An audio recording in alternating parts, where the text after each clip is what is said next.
Nós vamos ver hoje, então, na continuação aqui, na verdade, nossa mensagem cobre os capítulos 18, 19 e 20 do primeiro livro de Samuel. E que bom que você veio, que bom que você está aqui. O pessoal da música também, vai embora não, fica aí com a gente, não tocar mais no final, amém? Amém. Oh, glória a Deus, amém, aleluia. Queimei os meninos, né? Nunca mais vão voltar no culto. Meu Deus, brincadeira. Capítulo 18, 1 Samuel, do versículo 6 ao versículo 9. Vamos lá, então? Presta atenção aí. 1 Samuel 18, de 6 a 9, que diz o seguinte: Sucedeu, porém, que vindo Saul e seu exército, e voltando também Davi de ferir os filisteus, as mulheres de todas as cidades de Israel saíram ao encontro do rei Saul, cantando e dançando com tambores, com júbilo e com instrumentos de música. As mulheres se alegravam e, cantando alternadamente, diziam: Saul feriu os seus milhares, porém Davi os seus 10 milhares, por causa de ter derrubado, obviamente, Golias. Então, Saul se indignou muito, pois estas palavras lhe desagradaram em extremo, e disse: 10 milhares deram elas a Davi, e a mim somente milhares. Na verdade, que lhe falta, senão o reino? Daquele dia em diante, Saul não via a Davi com bons olhos. Amém e amém. Gente, uma coisa que poucas pessoas falam, poucos pregadores falam, é a realidade do que acontece depois do sucesso, depois de uma conquista, depois de uma vitória. Poucas pessoas falam que o lugar de conquista é um lugar incômodo e que causa extremos incômodos.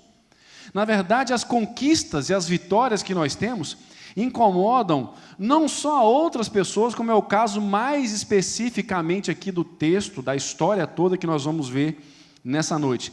Ela incomoda também e exclusivamente a própria pessoa que passa por uma conquista. Porque o sucesso demonstra muito, revela muito quem nós somos de fato. Quando nós atingimos algum lugar, algum patamar, isso é um teste para o nosso caráter. E assim, claro, todos que estão aqui, todos nós queremos atingir conquistas, atingir um lugar de sucesso, mas nós precisamos nos preparar e trabalharmos muito o nosso caráter e a nossa identidade quando passarmos por sucesso. Davi certamente foi trabalhado nas suas conquistas através de Saul. Saul era instrumento de Deus na sua conquista. E nós vamos ver aqui, nessa noite aqui, como que nós então podemos enfrentar os resultados dessa conquista humana, porque ao olharmos para a vida de Saul, nesses 3 capítulos aqui de 1 Samuel 18, no caso, capítulo 18, 19 e 20, nós vamos ver a crueldade do coração de Saul contra Davi. O capítulo 18, então, esses versículos principalmente nós acabamos de ler aqui, mostra a fama de Davi. Davi, ainda muito jovem, quem sabe com 18, 19 anos, se torna o homem de Israel, o cara conhecido em Israel, tanto que as mulheres, nesse coro aqui, quando ele vai chegando de volta para a cidade, então, acontece que as mulheres cantam alternadamente, um coro gritava: Saul feriu os 10 milhares, aí o outro coro grandão: Davi, porém, esse porém matou Saul. Essa adversativa aqui, essa conjunção adversativa aqui, suscitou ódio no coração de Saul tremendamente, porque elas diziam que Davi feriu os 10 milhares, porque Davi havia então derrubado a Golias. Isso então, gente, causou um transtorno na alma, no coração, na mente de Saul, e de fato, tantas vezes isso acontece quando a gente está bem. Meus irmãos, eu descobri uma coisa: chorar com os que choram não é tão complicado, não. Agora, se alegrar com os que se alegram já é uma coisa mais complicada. Sabe por quê? Às vezes a gente vai orar assim: oh meu Deus, como é que eu vou orar? A menina: como é que eu vou orar para essa irmã? Ela arrumou namorado, eu até hoje não arrumei. Não, oro não, vou orar para Deus, né? Fazer um negócio aí diferente. Não é, Dona Marlene, não é um negócio assim? Esse cara trocou um carro, né? Pegou um carro novo. Agora, se tivesse batido, que dó. Vamos orar, irmãos, vamos orar, estou com você. Vamos orar. Já não é mais fácil chorar com os que choram do que muitas vezes se alegrar com aqueles que têm um bom motivo para se alegrar. E aqui é exatamente isso que acontece com Saul. E isso demonstra o coração cruel, mau de Saul. E o que tem em um coração que é cruel? A primeira primeira coisa que vemos num coração cruel, conforme o versículo 8, é o desagrado pelo sucesso dos outros. Saul, a partir daquele dia, não via mais Davi com bons olhos. Se desagradou extremamente do sucesso de Davi. Quando nós vemos aí no versículo 18, no versículo 12, no versículo 15 também, vemos que Saul tinha medo também de Davi, porque Saul entendia que Deus estava com Davi. E deixa eu te falar uma coisa, as pessoas medrosas são as pessoas mais perigosas que tem. Todo valentão, em algum momento da vida, ele passou por uma situação de extremo medo. O Hitler era uma pessoa extremamente medrosa, e olha o que ele fez. Extremamente medroso. A pessoa medrosa é uma das pessoas mais perigosas e violentas que existe. Coração cruel carrega isso também. No capítulo 18, aí do versículo 17 ao versículo 29, nós vemos também que o coração cruel possui engano, possui astúcia, porque nós vemos aí então que Saul, tentando acabar com a vida de Davi, promete Merabe, a sua filha mais velha, em casamento a Davi. Davi fica feliz por isso, mas ele chega e fala assim: Davi, guerreia as guerras do Senhor, e eu vou te dar Merabe como sua esposa, você vai ser meu genro. E ele não faz isso. No tempo de entregar Merabe, ele não faz. Mas Mical, a mais nova, como diz o pastor Cláudio Duarte, né, chamando a Mical de japonesinha, que o nome parece japonesa mesmo, né? É engraçado isso. Mas a Mical se apaixona por Davi e Saul vê uma oportunidade. Opa, mais uma oportunidade então de matar Davi pelas mãos dos filisteus. Então, olha, Davi, você vai ter a Mical, é a mais nova, é até melhor, né, a caçula. Então, você vai ter a Mical como sua esposa se você trouxer para mim 100 prepúcios dos filisteus. O prepúcio é a operação de fimose. 100 homens que Davi tinha que matar e trazer então o filisteu e dizer: olha, está aqui, matei 100 homens. Davi ficou tão empolgado que matou 200.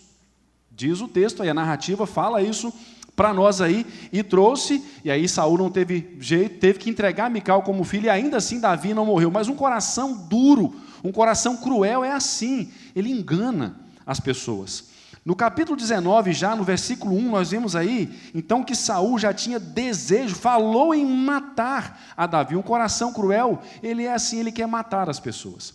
Isso no nosso meio, muitas vezes, não acontece de forma literal, mas acontece de forma velada através das nossas palavras. Meus irmãos já notaram que é difícil estarmos numa rodinha sem levantarmos o nome de alguém e pontuarmos algo ruim do caráter, da personalidade, ou de algo que nós nem sabemos direito da outra pessoa. Nós interpretamos errado as pessoas, e isso, de certa forma, é uma maneira de assassinarmos as pessoas com as nossas palavras. Coração ruim. Coração do homem, um coração de uma pessoa cruel, tem também desejos assassinos. E no versículo 9 do capítulo 19, mais uma vez, nós vemos aí o que está no coração de uma pessoa cruel, de uma pessoa que não se alegra com o sucesso do outro. É também uma perturbação diabólica. O homem foi criado do pó, e Deus lançou uma maldição sobre a serpente, que ela iria comer pó. A carne, então, vem do pó, e a serpente se alimenta do pó, se alimenta da carne. Por que o espírito maligno sempre atormentava Saul? Porque Saul vivia com as obras da carne. Tem pessoas que falam assim, agarrou um espírito de prostituição no fulano. Não, prostituição não é demônio, não é espírito. Segundo Gálatas, capítulo 5, de 19 a 21, prostituição, inveja, ódio, essas coisas, isso são obras da carne. Odiarmos, não perdoarmos, vivermos em comportamentos pecaminosos, é alimento para o diabo, então, na nossa vida, ou na vida de qualquer uma pessoa que faça assim. E é o que acontecia com o coração de Saul. E Saul virou praticamente uma habitação de Satanás. E no capítulo 20, do versículo 30 ao versículo 33, Saul ficou tão irado quando Jonatas tentou defender Davi com ele, que ele tentou encravar com uma lança o seu próprio filho na parede, matar o seu filho. E Saul, quando a gente lê esse texto aqui, Saul tinha uma mania disso, toda hora jogava uma lança tentando encravar Davi na parede, toda hora, e por fim fez com o próprio filho. Ódio é o que tem no ódio do coração do ser humano. Essa é uma lista básica do nosso coração, do coração das pessoas cruéis com as quais muitas vezes nós convivemos. Infelizmente, geralmente é assim que as pessoas são. Jesus até disse que é do coração humano que procede todo tipo de coisa ruim, e o mundo é ruim por isso. 2 Timóteo capítulo 3, do versículo 1 ao versículo 9, diz que os tempos difíceis, eles seriam difíceis não meramente por causa de sistemas políticos, nós vimos isso em Apocalipse, mas o problema é que por trás de cada sistema existe uma pessoa, ou existem várias pessoas, é o coração humano que estraga o mundo. Alguém já até disse que o mundo seria uma maravilha se não fossem as pessoas, mas esse é o mundo que eu e você vivemos, é o mundo que nós temos que enfrentar, e em particular, quando alguma conquista faz parte das nossas vidas, algumas pessoas ou muitas outras pessoas vão agir conosco como Saul agiu com Davi. Qual deve ser a nossa atitude? Qual deve ser a nossa reação? Agir com vingança? Com indiferença? Fingir que nada está acontecendo? Todas essas questões aqui, vingança, indiferença e fingir que nada está acontecendo, parecem ser soluções boas a princípio, mas na verdade são como uma panela de pressão, que à medida que o fogo vai esquentando, que vai recebendo calor, uma hora ela pode estourar. E muitas pessoas vão fingindo que nada está acontecendo e a hora acaba estourando de alguma maneira.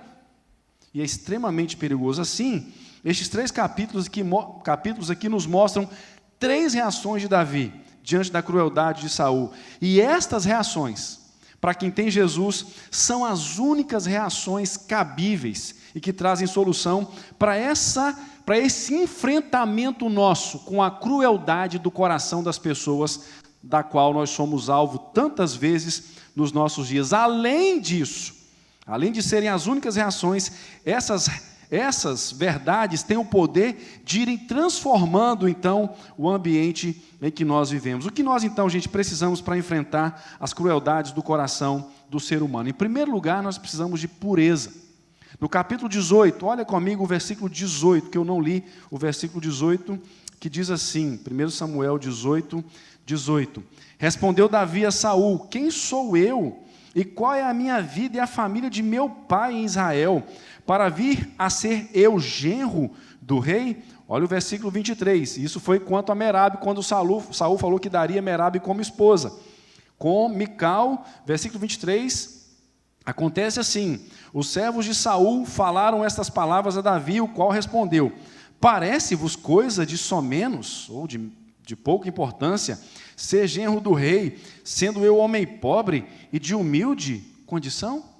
Esses 2 versículos aqui, gente, nos mostram uma atitude correta, que derrota a crueldade das pessoas quando elas agem com astúcia, com engano contra nós, ou seja, o desejo de nos destruir sem diretamente eles mesmos nos destruírem. A reação correta, então, diante do engano das pessoas, que nós muitas vezes, a princípio, não conseguimos definir essa astúcia, esse engano, mas nós precisamos sempre de um coração puro. Saul já tinha tentado matar Davi nos versículos 10 e 11, encravar 2 vezes, tentando encravar Davi na parede com a lança. Agora Saul oferece a filha mais velha, só relembrando, para casar-se com Davi. O dote seria guerrear as guerras do Senhor. E olha só como Saul estava desbilolado, gente. Ele falou assim: Davi, guerreia as guerras do Senhor. Ainda usou o nome de Deus. As pessoas, quando estão com o coração carregado de ódio, a Bíblia diz que os beijos de quem odeia são falsos. Provérbios diz isso.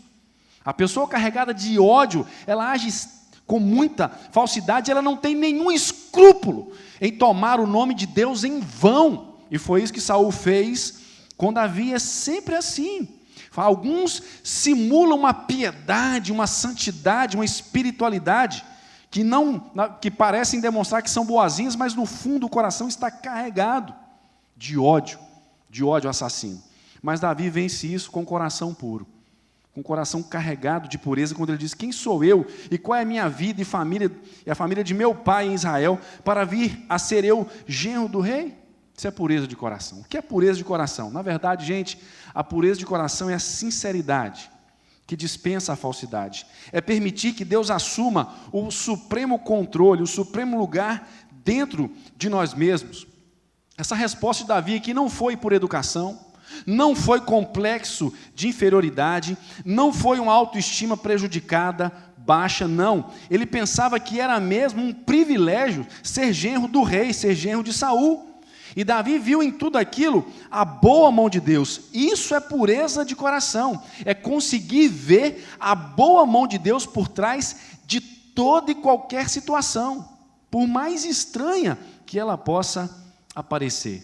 Sinceridade, pureza de coração, gente, é também não se deixar determinar a ser por aquilo que o outro é. E eu li há algum tempo, acho que já até falei isso aqui em algum culto aqui, mas li em algum lugar de um senhor, de uma pessoa que recebe um parente em casa, mas ele tinha o costume de todos os dias ir na banca de jornal, comprar o jornal. E esse visitante, esse parente que veio visitar, o acompanhava todas as manhãs naquela banca de jornal, e todas as manhãs o dono da banca tratava extremamente mal esse cliente. E esse cliente era sempre educado e polido com ele. Um dia aquele visitante se incomodou e falou assim: rapaz, você não vai devolver, você não vai tomar uma atitude, você não vai fazer alguma coisa com esse homem, não? Ele disse assim: não vou fazer. Eu não vou permitir que ele determine quem que eu tenho que ser. Se ele é assim, problema dele, mas eu não vou ser. Isso é pureza de coração.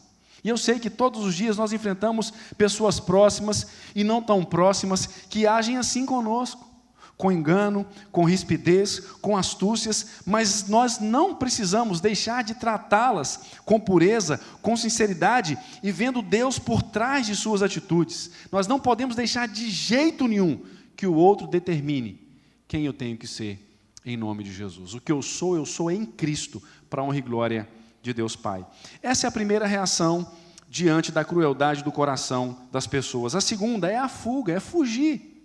Capítulo 19, dá uma olhadinha comigo no versículo 10, que diz assim: procurou, olha, se Saul tinha uma mania de querer encravar os outros, as pessoas na parede, parece que não teve infância, não soube, né, coisa estranha. Vivia querendo encravar Davi, depois Jonatas também na parede com a sua lança. Procurou Saul encravar a Davi na parede, porém ele se desviou do seu golpe, indo a lança ferir a parede. Então fugiu Davi e escapou. Versículo 12. Então Mical desceu Davi por uma janela e ele se foi, fugiu e escapou. Só relembrando, Saul tenta usar as duas filhas para matar Davi, mas não dá certo. Então, mostrando que era um homem extremamente inseguro, Saul diz a Jonatas e aos seus servos que ele queria matar a Davi no versículo 1 do capítulo 19. Toda pessoa insegura não consegue tomar as suas próprias decisões em geral. É claro que hoje nós vivemos uma geração que toma decisão sozinha, parece que é segura, mas está tomando decisões irresponsáveis, não pensa antes, não pensa depois. Não estou dizendo de tomar opinião com as pessoas, mas aqui Saul não estava tomando opinião, estava tentando buscar uma base para tomar uma decisão, mostrando assim insegurança. Jonatas então vai e avisa Davi, nós vimos do versículo 1 ao versículo 3, e além disso argumenta com Saul, para que Saul desistisse de matar a Davi, já que Davi era um homem bom, era um homem querido, era um homem que defendia o reino, defendia o próprio Saul. Acontece então, do versículo 8 aí, no capítulo 19, uma nova guerra contra os filisteus, e Davi então, mais uma vez, tem uma grande vitória. Depois dessa vitória, Davi volta para o palácio, talvez já não voltaria mais, era a terceira vez que Davi ia lá para o palácio para dedilhar a harpa, para acalmar a Saul, e Saul já tinha tentado matar Davi, já pela terceira vez, mas Davi volta para lá, e Davi então, no versículo 10 nós vemos isso, Davi depois disso, de mais uma tentativa de Saul de matá-lo, vai para a sua própria casa, e Saul manda cercar a sua casa, e num plano muito interessante, quase que hollywoodiano, quase coisa de filme, Mical salva Davi fazendo o seguinte: olha, Davi, foge. A própria esposa dele, filha de Saul, diz: foge, meu filho, meu pai quer te matar mesmo.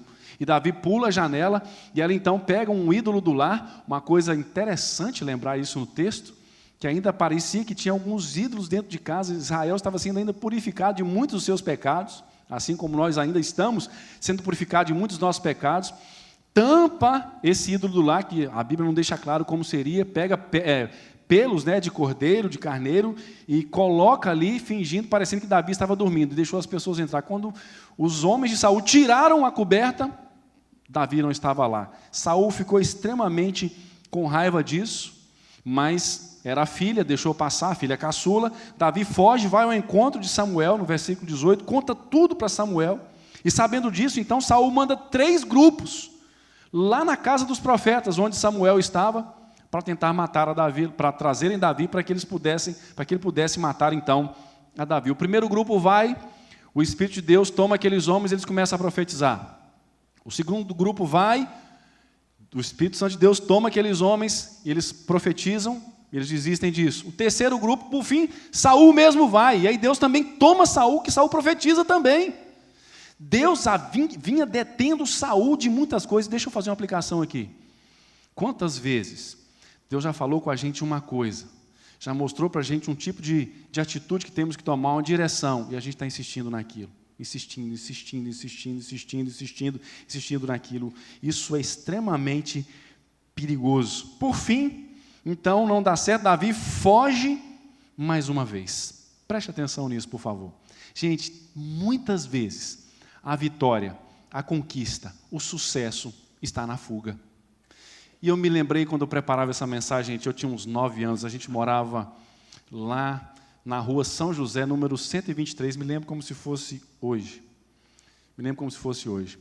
Atrás, no fundo da nossa casa e da casa ao lado, que era da minha tia, tinha uma grande casa com um grande quintal, e como tinha pé de goiaba, meus irmãos, sinceramente, até hoje, se eu chegar num lugar, tiver um pé de goiaba e tiver goiaba, é perigoso eu subir nesse pé e comer goiaba lá em cima. Gente, não tem coisa melhor que chupar manga no pé e comer goiaba no pé. Quem concorda comigo? Deixa eu ver. Vocês são da cidade. Uma galera boa, amém. Glória a Deus.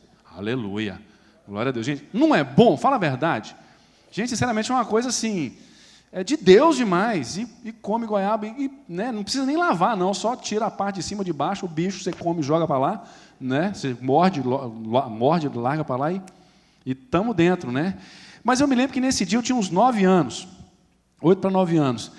Estava eu, meus primos, uma galera lá, e de repente a gente em cima do pé de goiaba, e a gente entrou com medo, a gente sabia que os donos da casa eram bravos.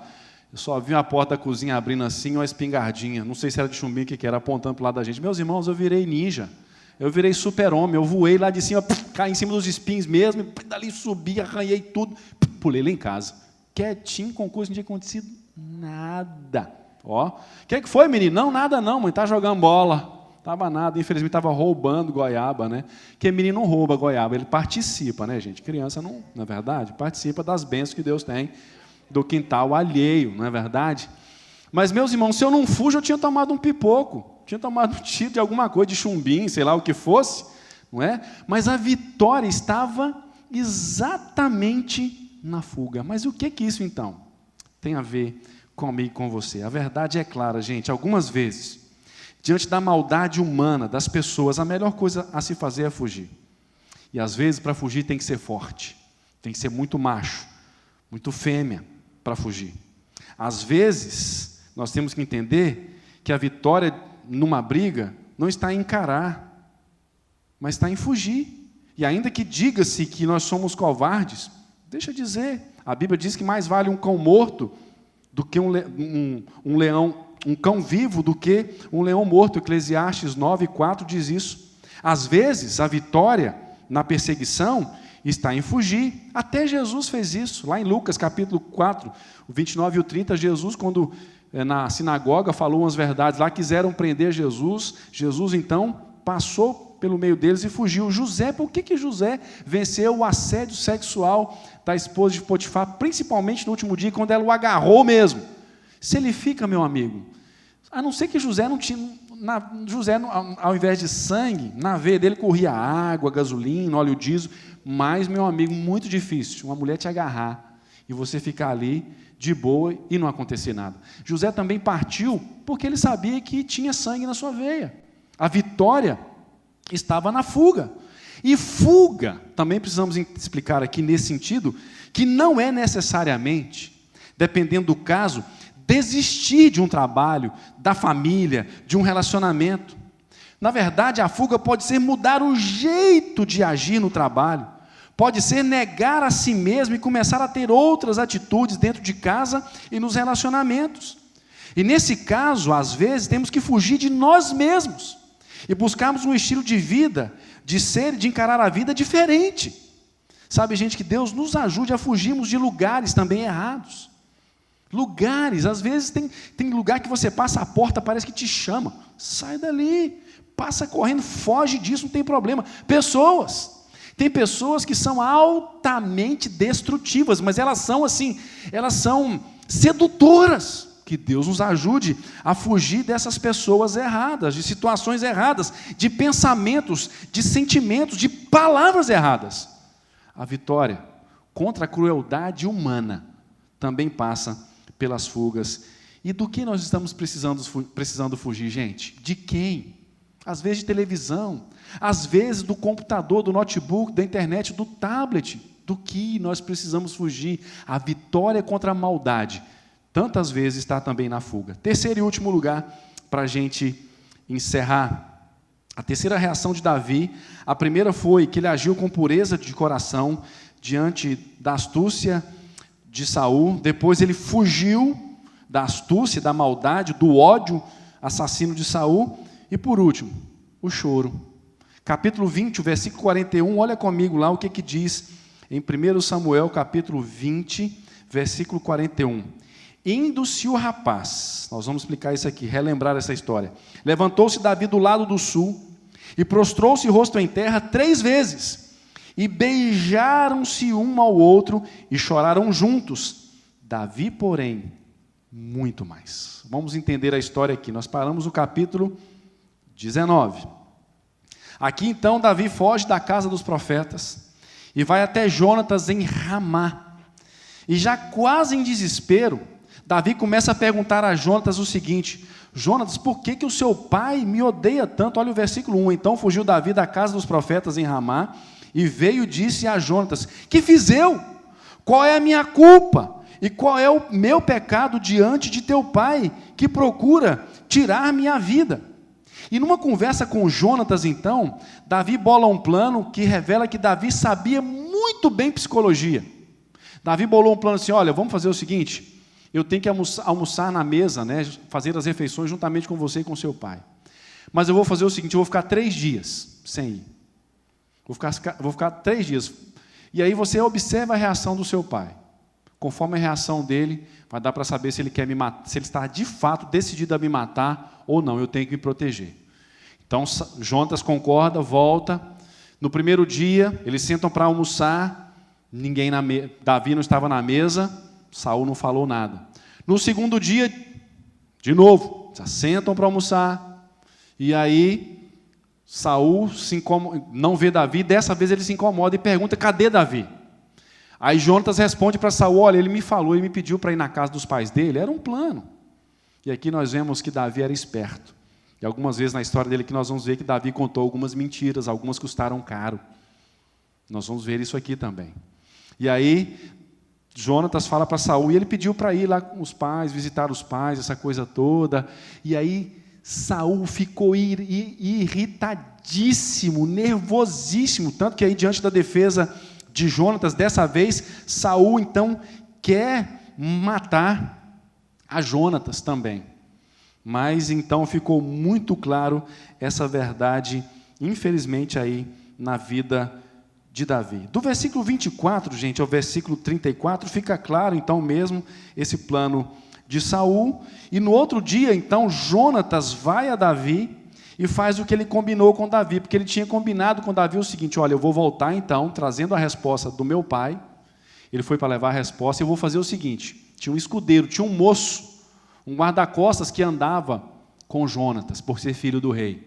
E aí, Davi, você fica ligado. No terceiro dia, eu vou chegar aqui, no terceiro para o quarto dia, e eu vou dizer assim, eu vou lançar uma flecha, vou falar para o meu rapaz: olha, a flecha caiu para lá de ti. Se eu falar assim, ou se eu falar assim, caiu para cá de ti, pode vir Davi que meu pai não quer te matar. Mas se eu falar, a flecha caiu para além de ti, se for isso, você pode saber que meu pai está decidido então a te matar. E foi isso então que eles fizeram.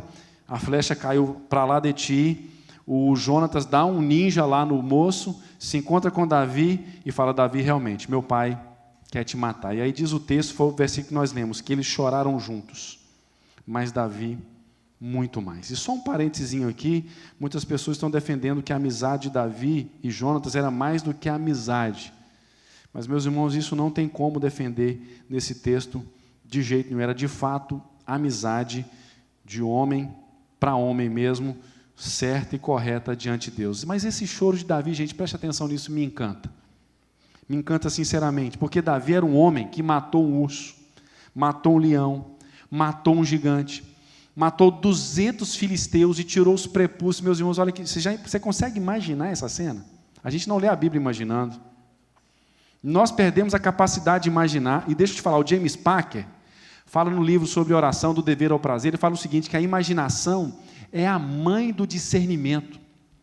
Se nós imaginássemos mais as coisas, nós teríamos mais discernimento das coisas. Mas nós não usamos a capacidade de imaginação. Mas imagina Davi matando 200 homens e tirando 100 prepúcios, 200 prepúcios desses homens. Como é que deve ter sido? Vamos tentar dar uma imaginada, 200 homens.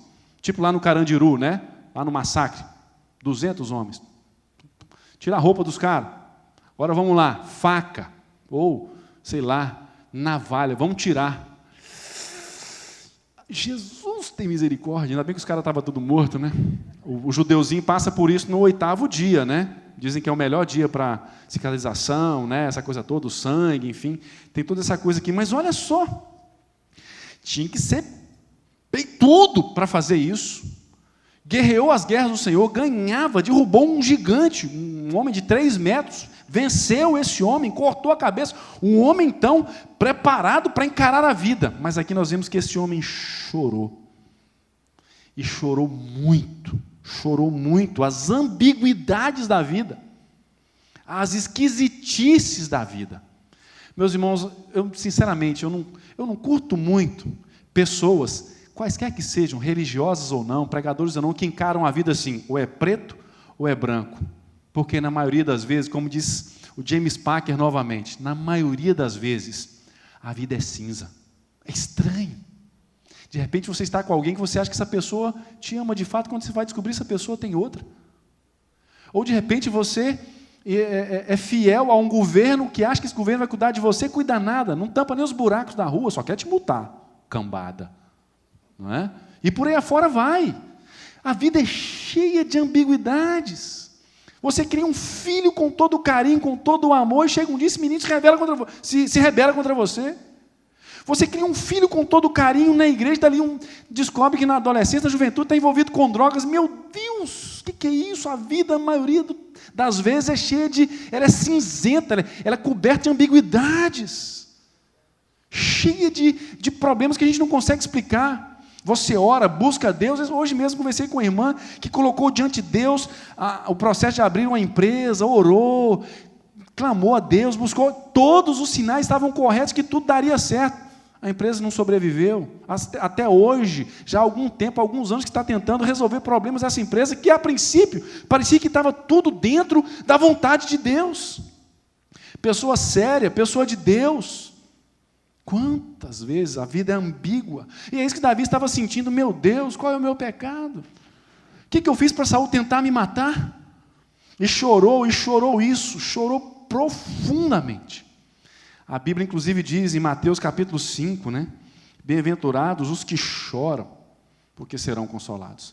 Claro, gente, que esse choro de Davi aqui não foi só derramar lágrimas. Sabe por quê? Uma coisa eu descobri.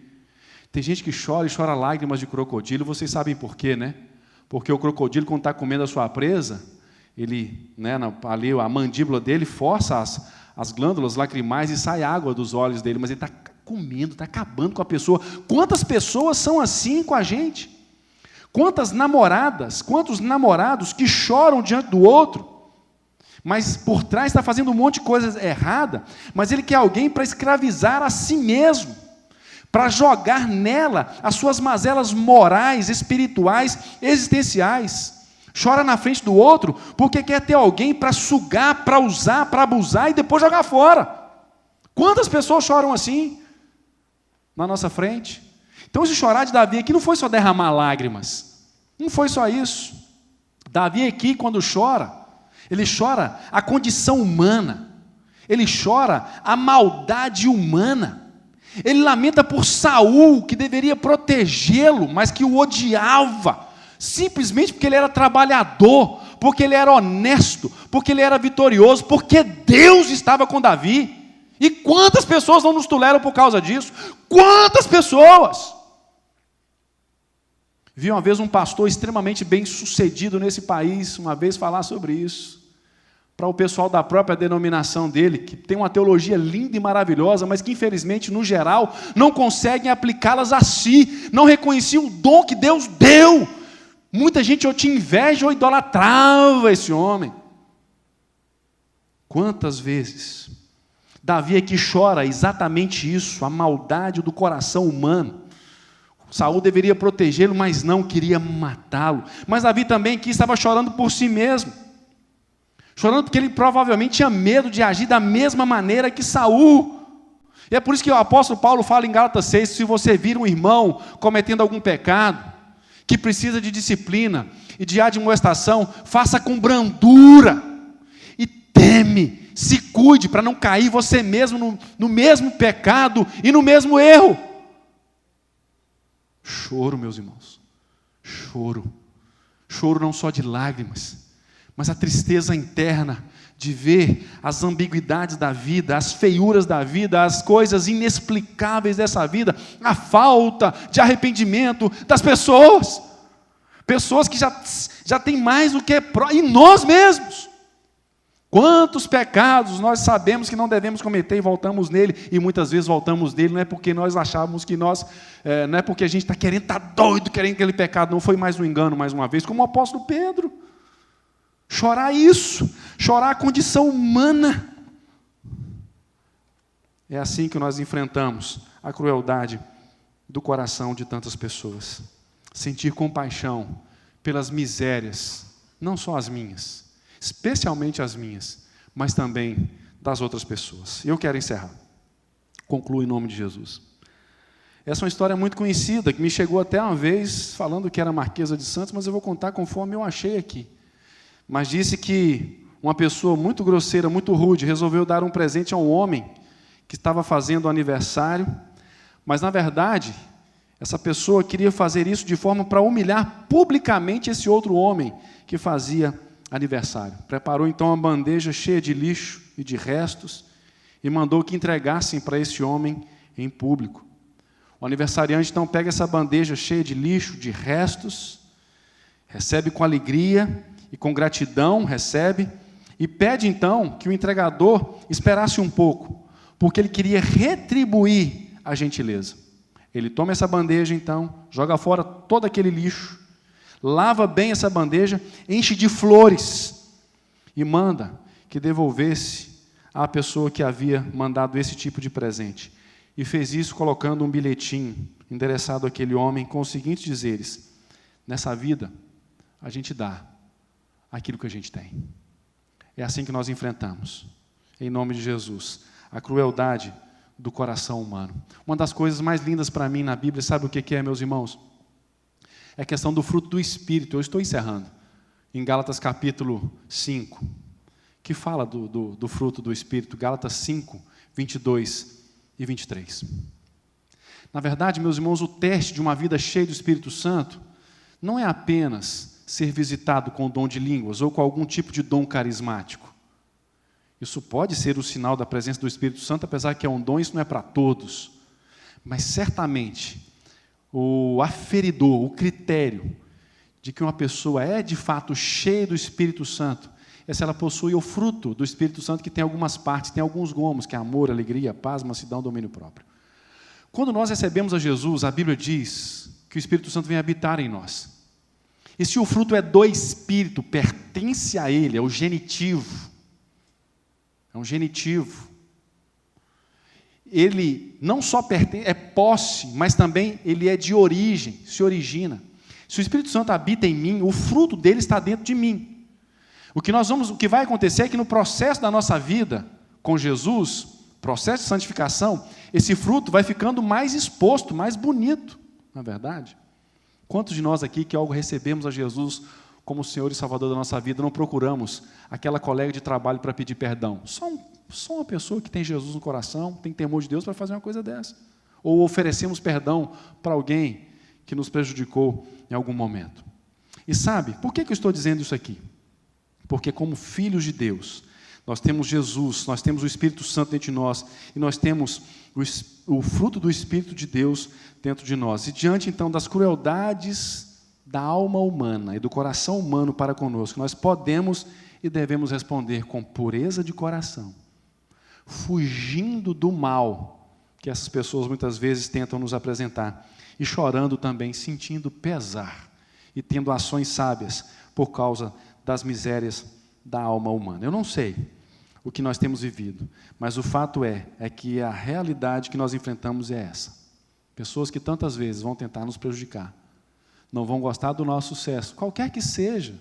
Tem gente que não se sente bem com a calça que caiu bem para o outro, com a camisa, com o brinco, com o corte de cabelo, alguma coisa.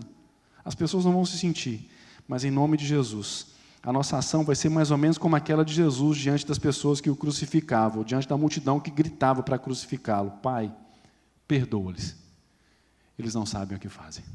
Que Deus nos ajude, em nome de Jesus. Amém e amém.